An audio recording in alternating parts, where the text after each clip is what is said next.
Hey, what's going on? You know who it is. You know what it is. All right, you guys. I didn't get a chance to give my overall assessment of the fight, and let me break it down because I know some people want to hear my overall assessment. I just did a quick live stream, man. Like I said, man. At the end of the day, man, that was a great fight, man. It was just at the end of the day, boxing won, and I'm gonna talk about that period.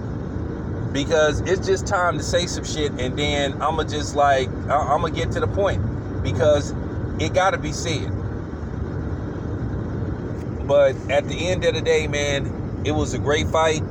I want to see them run it back. I know some of these dudes from Philadelphia, bumping their gums and saying that, Jared Hurd can't beat Julian J-Roc in a rematch. I don't know about that. I think he could beat him in a rematch if he makes some adjustments. And see, that's the thing with Jared Hurd. I said several times, sometimes when a fighter loses, it helps them get better.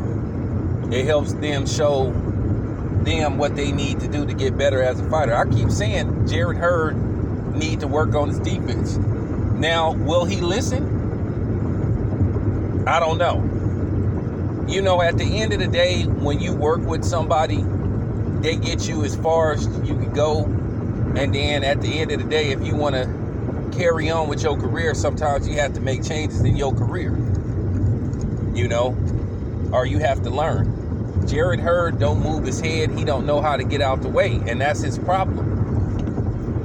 He was taking too much. He was taking too much punishment. He got hit a lot in that fight. He got hit well over 200 times in that fight.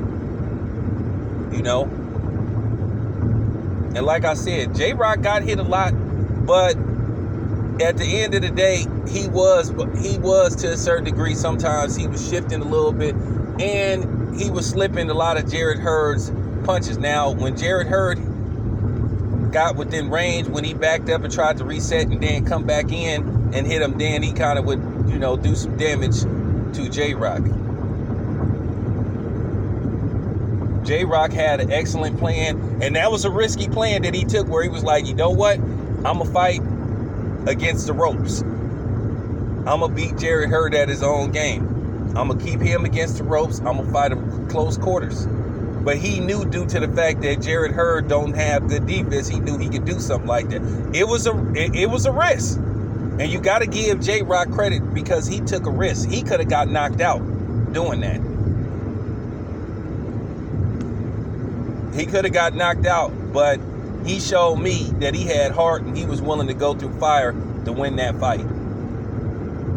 And that's what you call a bounce back. Now, as far as Jared Hurd go, like I said, once again, Jared Hurd is going to have to make some decisions on himself and his career. Okay, you lost. You lost because you didn't know how to make adjustments. And then, to be honest with you, his corner just wasn't giving him good instruction. His corner seemed like they was clueless, and you could tell he got an inexperienced corner, because they really wasn't showing him how to make adjustments to the style that J-Roc was, fighting him in. So it paid big dividends for J-Roc, but as far as Jared Hurd go, it didn't. So you got to ask yourself, what is Jared Hurd going to do next? I mean, his corner seemed just befuddled. Like, they didn't know what to tell him to do next. And I was like, wow. Because I think the same thing everybody else was thinking was going to happen. Jared Hurd would turn it up, and the fourth, fifth round, he would catch J-Roc and he would stop him. And I think that's what his corner banked on. So now you ask yourself, like I said, what can he do to improve? Should he go a different direction? Because a lot of people think he should go a different direction. I think J-Roc, for him to meet his full potential, I think he needs to go another direction. I think he should get with a more experienced trainer to help him with his defense. For real. Because I think as far as Jared Hurd's his offense is fine. It's just his defense. He don't know how to slip punches. He don't know how to block punches. He don't move his head. So you can hit Jarrett Hurd with damn near pretty much any punch you want. I mean, for real, Jarrett Hurd got a hell of a chin. Because he got up. And I'm going to tell you right now, some of them punches he got hit with by J-Roc, I say they would have knocked, out of 10 opponents, they would have knocked 7 of them out. He got hit flush with uppercuts. He got hit flush with hooks. He got hit to the body flush. I mean, he pretty much got hit with every type of punch you could think of. But as far as 154 go, 154 is stacked. It's the best division to me out there, with the exception of 147. You know, when I say 154, it's stacked.